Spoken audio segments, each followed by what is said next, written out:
Warning: the following views that are expressed on the Dr. Quack house calls that are expressed by the guests are not necessarily the views of this show. Strong language, partial nudity, violence may occur. Viewer discretion is advised.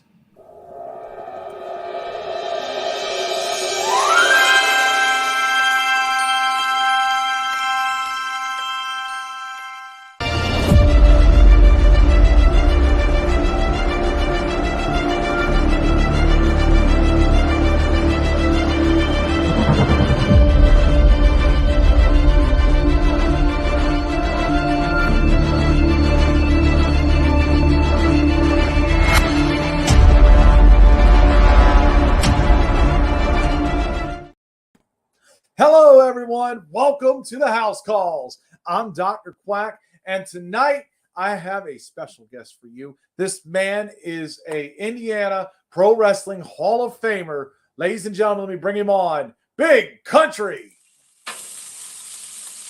Hello, everybody. Welcome, Big Country. How we doing? Good. How are you? Living the dream here. Thank you for coming on. Thank you for having me. Definitely. So let's get started here. By the way, if you have any questions, feel free to ask. I'm sure Big Country will be happy to answer. But yeah, tell these guys about how you got started in professional wrestling. So I always watched professional wrestling when I was a kid, and there's a ICW, which was Independent Championship Wrestling. They were out of Bedford, Indiana. They would always come to my hometown in Salem, Indiana, and there was two guys by the name of J.P. Smooth and Roger D. They wrestled as NC-17, and they used to always feud with PG-13, which was Jamie Dundee and Wolfie D. Well, JP and Roger, they would always go to Fiesta Hair Salon, and my mom would cut their hair. So, like the nights that they were in town, they would take tickets to Fiesta and give them to my mom for me and my dad to go. And then, I always went and watched it. I always watched it on TV. I wrestled all the way through high school, and I always said I was going to be a professional wrestler. I was going to be a professional wrestler. I went to one of the gas stations local, and I seen a flyer that said, "If you want to be a professional wrestler, come to XCW." So I called the number on the phone or on the flyer, and talked to the promoter, which was Danny Walker, and I was like, I wrestled all the way through high school. I have a boxing background. I want to give wrestling a shot. He's like, well, this is our next show date. Come up, talk to me. We'll talk price, and we'll get you started. So I went up there on February 24th, 2012, and I talked to Danny. He's like, when do you want to start training? I was like, when can I start training? He goes, you can start today if you want, if you got $100, because it's $100 your first session, and then we go, talk money the rest of the time. I was like, okay, I'll be back. I went to the bank, got $100 out, took it back, started training that day. There you go. Now, who trained you? I was originally trained by Brandon Blaze. He was trained by Danny Davis, and then I trained with Spider Murphy. I trained with Bobo Brazil Jr., trained with Eric Draven. I trained with my hardcore days come from Suicide Clyde, which he's no longer with us. I've done numerous seminars. I've done a Tommy Dreamer seminar, Jerry Lynn, Bill Dundee. I did a Pat Tanaka seminar. So I've had way a lot of different training experiences. Definitely. So I mean, you've had a lot of people that have influenced you there. Yes. You know, let me. You started in 2012. How is wrestling then when you started versus now? Is there a lot of difference? There's a lot of politics now. Like when I first started, I was trained the complete old school way by Brandon and them. If we didn't pay our dues or we didn't do something right and we kept messing up, they would critique us, but they would do it in a way that they humbled us.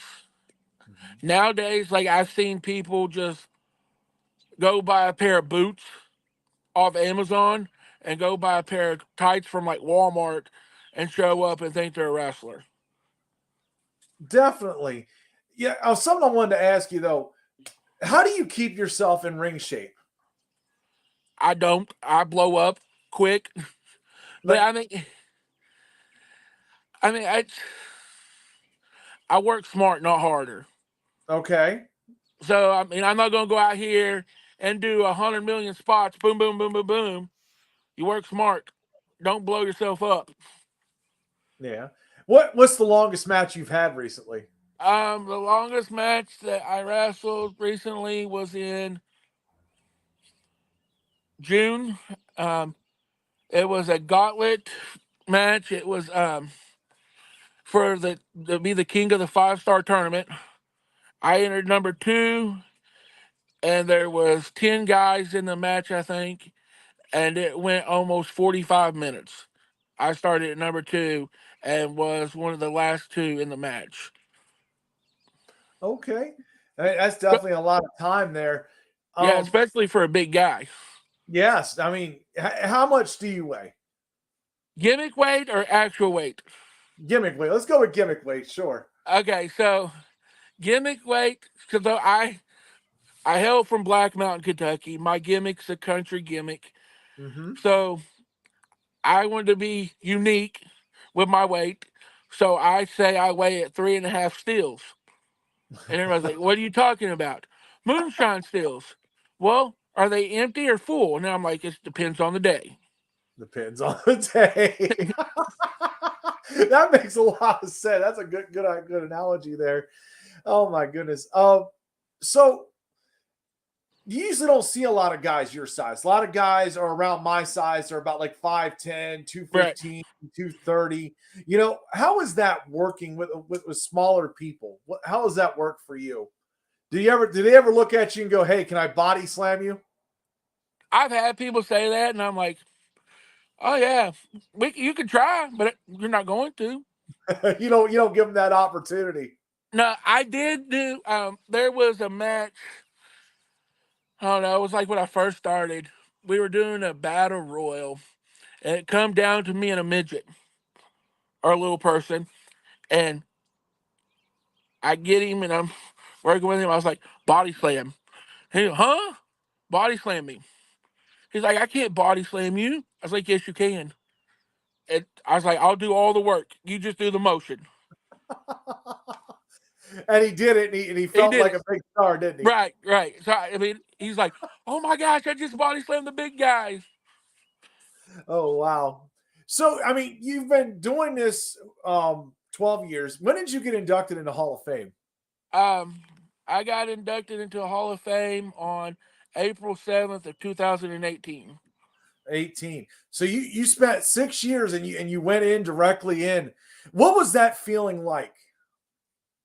So I actually was inducted into the MCIW Hall of Fame, which is a Oh, wrestling promotion out wrestling for. I got a phone call. Bo called me, and he says, "Country," he's like, "I want to induct you into my Hall of Fame," and I'm like, "Hold up, what, Bo?" He's like, "I want to put you in my Hall of Fame." I was like, I've not been doing this long at all. I don't deserve this." He's like, "You do deserve this. You've blood, sweat, tears. You're there when promoters need you there. You've always here when I need you to help set up the ring." He's like, "You paid your dues and you continue to pay your dues." He's like, "So I want to award you by putting you in my Hall of Fame." And I was puzzled, that I got that opportunity.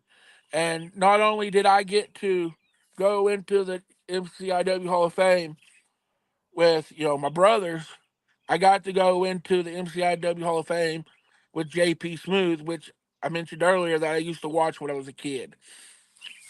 see, So that's that was awesome. right. I mean, it was a opportunity that I'll never forget because like my mom and dad, they supported me wrestling, but they really never showed up to shows. Yeah. Like, I mean, they would come like every once in a while, but both of them were there that day to see me to get the Hall of Fame. So that was a big honor to have both of my parents there. Yeah. Definitely. I mean, that's always a great feeling. So you went from the professional wrestling world and now recently into the promo world. How is that transition going for you? Um, it's a learning experience, just like wrestling was, because in wrestling we just cut promos off the fly. You know, pretty much the promo world. We got the hypes, so you got to pick up what people are saying about you, or catch pick something that you want to say about them. So I mean, it's going to be a learning experience. I mean, I've had, I think, 4 or 5 matches, and I've lost 3, I think. But like I said, it's a learning experience for sure. And I think as I continue to grow in the promo world, that I'll get better. I just got to remember, hey, you're cutting. It's not you're not doing this live. I think if I was, because we cut the videos, we send them in, they get judged. I think I would do better if we were doing it something like me and you's doing now, where both people are on the screen, one person goes, and then I would go because I could see what they're saying and know what they're going to say about me before I do my Yeah, that promo. live match aspect, that is always a Yeah, great thing. I right, mean, it's done in some places. It's very interesting how it works. When you're going first, though, that can be something that could throw you off. You always want to right, go second, but right. sometimes you don't get that opportunity. So, I want to talk about a couple matches you got coming up. Talk about the Big Sweet tournament. What does that mean to you? Because you got a match here in the first round where you're going to take on Draven 666. Yeah.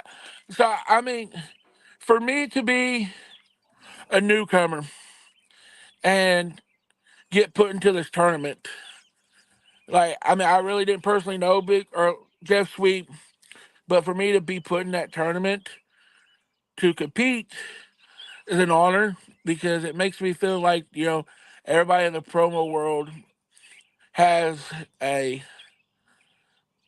how would I say this? Think I'm good enough to be put into this tournament. Yeah. I mean, it's definitely a big thing. Jeffrey Sweet, of course, passing away about a month ago, I believe, month two, something like that. But yeah, I mean, it's a big tournament. That nice prize, that nice trophy out there. Definitely a big thing to go after. How do you feel you'll fare in this tournament? You with Draven? Um, Honestly, I think that I don't want to sound cocky by no means because I'm not a cocky type person, but I think Draven's going to have to bring his A game with it this time because I did beat him 3-0 last time. So I mean, if I think that I'm not going to say I am, but I think beat him again just because. I mean, I don't want to dog him because I'm not that type of person. Mm-hmm. But being shoot with it, which I mean, if you don't know what shoot means, I'm using wrestling terms. I'm sorry. Oh God. Oh God, wrestling means real. So in wrestling, shoot means real.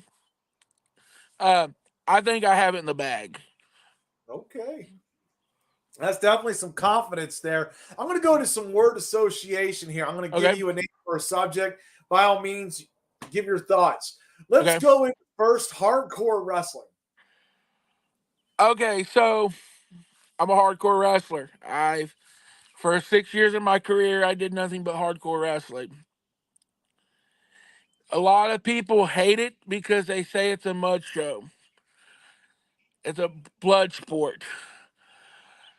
Well, I mean, so Wrestling, no matter if it's hardcore wrestling, if it's deathmatch wrestling, if it's strong style, if it's Memphis, it's all an art. We all have an art that we love to do. Yeah. And mine was hardcore wrestling for a little while.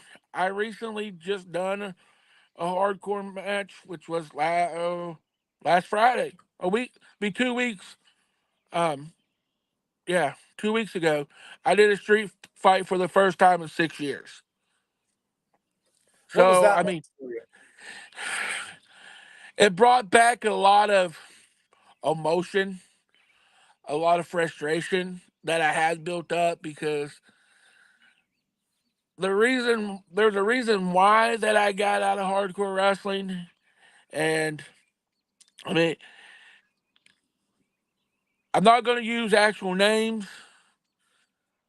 but I wrestled with a person October October 31st, 2018. We were in a pumpkin patch death match.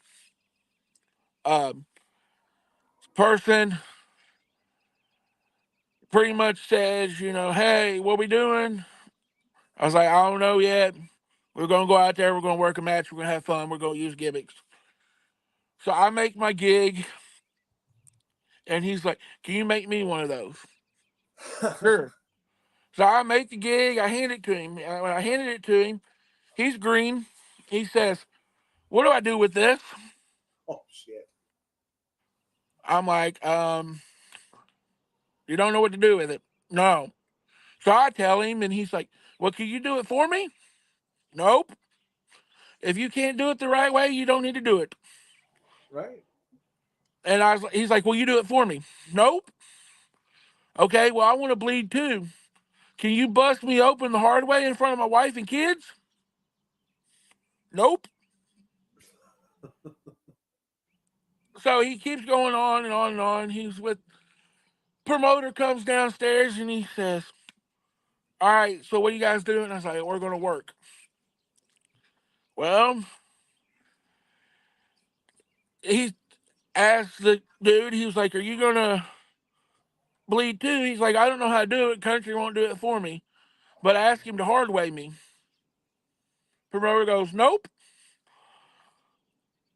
So we get out there, we're working the match, and he said, we lock up, and I was like, "I'm giving you first move, kid. What do you want to do?" He's like, "Spear you and pin you." I was like, "Okay, you can spear me, you can pin me, but I'm kicking out as soon as you pin me. That's the first move of the match. You're not, I mean, there's no point in you getting a 2 count on me." He goes, "Okay," so we do that. I roll out of the ring. I got the plastic wiffle ball bat with thumbtacks. I barely even hit him. He looks at me and he laughs. I'm like, "Okay, you need to sell, kid." Well, I hit him again, and when I hit him, I get I hit him right on top of the head with the bat, and he instantly throws an X. So okay, this kid's hurt. You know, gotta pin him. I pin him. He kicks out, and I'm like, "Dude, seriously, stay down. Like if you're hurt, stay the fuck down." Well, after the match, I'm the heel. I'm getting my heat from the crowd. Kid runs upstairs, screaming, hollering, cussing. I run up. I change clothes. I go out in the parking lot because it was intermission, and he's standing out there with his family. And I'm like, "Dude, if you're hurt, I'm sorry. This happens in this type of match. This can happen in any type of match you get hurt. It's a Yep. it's a risk we take every time we step in the ring." Well, he said, I'm good, no hard feelings." Well, okay, so that happened in October. In February of 2019, I was on my way home from a show. I got pulled over for not using a turn signal, and cop runs my license, comes back and said, "I need you to step out of the car." "For what reason?" I asked. "Well, we have a warrant for your arrest." "Do what?" "Yeah, we have a warrant for your arrest." So they booked me in jail, took me in jail. The next morning I went to court, and I had the person I wrestled had pressed charges on me for assault and battery with the means of a deadly weapon. Jesus. Um, the only thing that saved me from going to prison because of what my felony was, because it was a felony arrest, was waivers. Because he agreed to the match. Right. I mean, that's what you generally do. Yeah, that's a little ridiculous Yeah, there. I mean, wow. yeah. That's So some crazy. I hadn't really done hardcore until just a few weeks ago because of all that. Because I'm like, what if this could happen again? What if somebody does this again? Right. Good thing for those waivers. Yeah, you got to Right, make sure right, you CYA yourself there. right. Yeah. Let me go with a couple more here. Let's go Okay. with Joe Bob Daniels. Joe Bob Daniels. So I like the guy. I mean, I had fun matches with Joe Bob, but some of the stuff he said just cracked me up. Like, I mean, he said he's been doing this for a while. The only thing that really got me and made me laugh is when he said heart stroke. Like, what the hell's a heart stroke? I thought it was a heart attack. I think it's the combination of a heart attack and a stroke. That's one of his catchphrases, definitely. Sergeant Havoc. Sergeant Havoc. Sergeant Havoc's a good guy. I'm in a couple other groups with Sergeant Havoc. So, See, Joe Bob's right there. That's what it is. The heart attack and the stroke.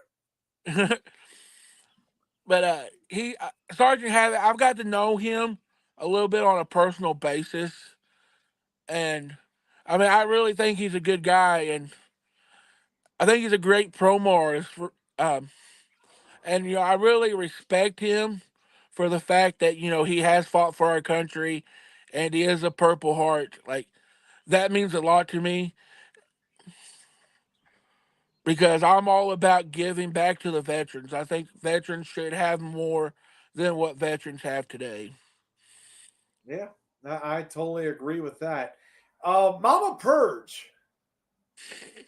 Mama Purge, I respect Mama Purge because she's pretty much the only female that I've seen doing the promo thing. For her to come out here and battle with all of us, I respect that fact a lot. And my match with Mama Purge was fun. You know, she she said she was going to make me a puppet. Well, I mean, I guess she made me a puppet because I lost. That does happen. It's just the way it goes. Sometimes you win, Right. sometimes you lose.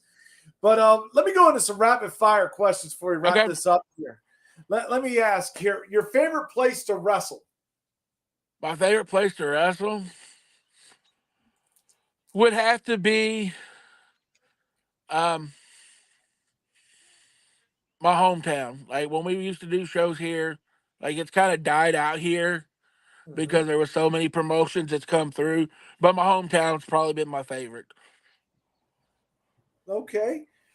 Most controversial moment with you in professional wrestling, Um.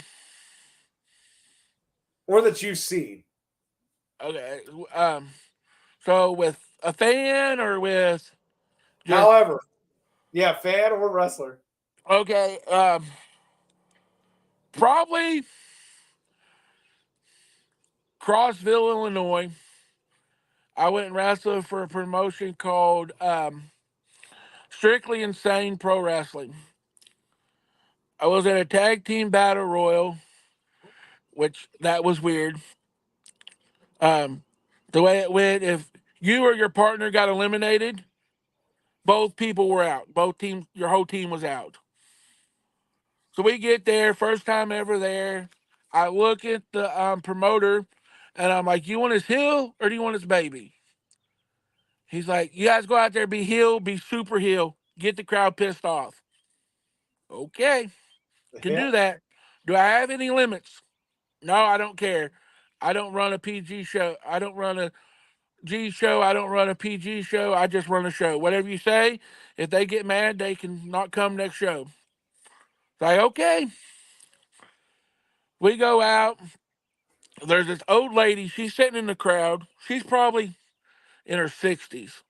She's wearing an ICP shirt. And I'm like, this lady's my target. I'm the heel. This lady's my target. So I look at her and I said, are you the grandma of the Juggalos, you old hag?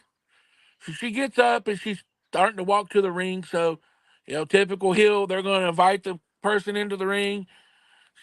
She's like, I'll get in there and whoop your ass. It's like, she goes, you ain't got the balls. I was like, you ain't got the balls. She goes, I'll prove it. I was like, then prove it. So this old lady pulls her pants off and takes her shirt off, standing in the crowd naked. So me and my tag team partner are supposed to go over. I look at my tag team partner and I was like, hey, look. He goes, oh my God. So we both eliminated ourselves right off the bat and walked to the back, and the promoter goes, why are you guys back here? You're supposed to be over. You not see that out there? He looks outside and he was like, oh my God, what did you do? I told her she didn't have any balls. And she told me she's going to prove it. So I told her to go ahead. He goes, okay, well, you got your job done. After the show, this old lady and probably like 3 or 4 other people were standing in a parking lot with baseball bats and a hatchet. So as we walked out the door, they started coming to us. We jumped in the car and took off. Well, they were parked right beside us. So they get in their car and take off too. And they follow us to the gas station and try to fight us at the gas station. Jesus. Sound like a fun story there, Yeah. definitely. Let's see. Toughest opponent. Toughest opponent would have to be Corporal Robertson. That Okay. was, that was back when I was in my cocky stage, like everybody else that starts wrestling. Think they're cocky and they're top of the world. I don't know if you've ever or know who Corp is, but Oh, Corp's lottery punches are no joke. yep. I ended up with 13 staples in my head that night. I definitely got humbled. Like Corp would be probably my biggest or my toughest opponent. Okay. Final question here. Where are you going next? What's your next match? My next show is next Friday night in Madison, Indiana for 5-star championship wrestling. Okay. Definitely. Yeah. Make sure if you're in the area, come check him out. Thank you, Big Country, for coming on here. Definitely appreciate it. My next guest will be on Tuesday. That'll be Phil Petranto. He is an actor here from the Friday the 13th Blood Loss film. I'm Dr. Quack, and we'll see you then.